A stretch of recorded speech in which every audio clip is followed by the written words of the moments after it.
Hey everyone, it's Utsuf. In today's video, I'll be taking a look at the IQUNIX F60 mechanical keyboard. This is a 60% hot-swappable board, and the headline here is that it's notable for its exceptional build quality and excellent value. I'll have a sound test for you toward the end of the video, so stay tuned if you want to learn more about what this keyboard has to offer, or feel free to skip ahead if you want to hear what the F60 sounds like right out of the box. The F60 was released in 2020 in 4 colorways: Coral Sea, Joker, Strawberry, and Jungle. I managed to get a hold of the Coral Sea version of this board, this one without the RGB option. Like the keyboard, the packaging is minimal. On the back of the box, you'll find a couple of stickers with the hardware specifications and an image of the keyboard. Sliding off the slipcover unlocks access to the well-made box. Though mine is a second-hand copy, it arrived like new. Even the original plastic wraps were still in place. Underneath the keyboard is a sticker and some basic literature.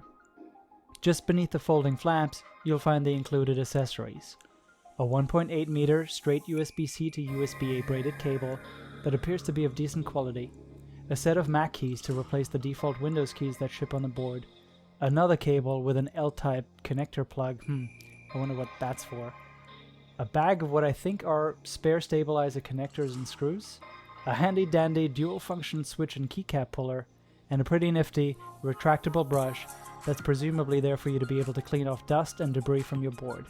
If you watched my long-term review video about my Logitech G Pro, you'll know that would have come in pretty handy, and if you didn't, I'll try to remember to include a link in the top right and in the description below.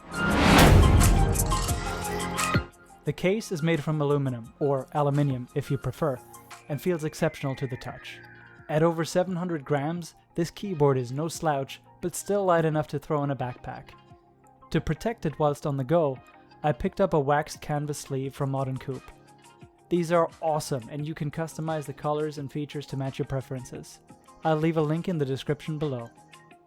The F60 connects to your computer by cable and has no wireless connectivity option, which would have been nice in a board this portable. The USB-C connector is at the top left of the keyboard. No angle adjustments are possible with the F60. This board has a fixed 8-degree angle, which I found to be quite comfortable. There's virtually no bezel all around the frame, and the screws that hold it together are at an angle, which makes for a subtle but distinct visual touch. The keycaps are PVT die sub and match the rest of the keyboard's exceptional build quality, given the price point. The switches that came with my copy are Cherry MX Brown tactiles that I will likely mod or swap out for some better switches. If you want to see a video about that, then drop me a comment down below. For a 60% noob like me, not having access to keys I use frequently will take some practice. All the keys you're used to in a traditional keyboard are still available, you just need to memorize the function key combos.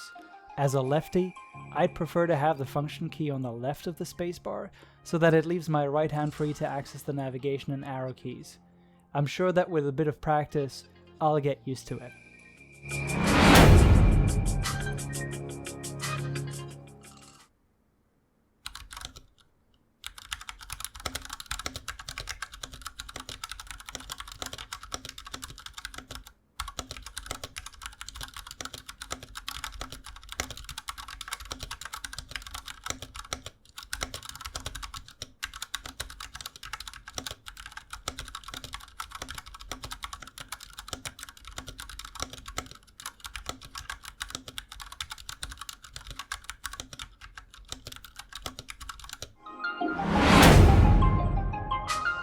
So, is the IQUNIX F60 worth it?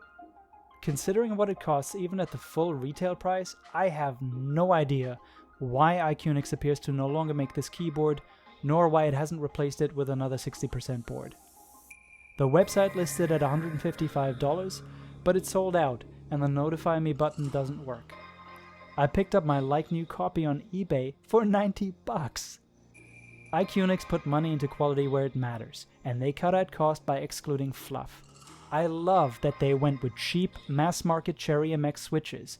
It means I didn't pay extra to get a fully functional board right out of the box, whilst I decide which switches I want to swap into it. Even the stock typing experience beats my Logitech G Pro hands down. although I think it can be modded to sound even better. More on that in a future video.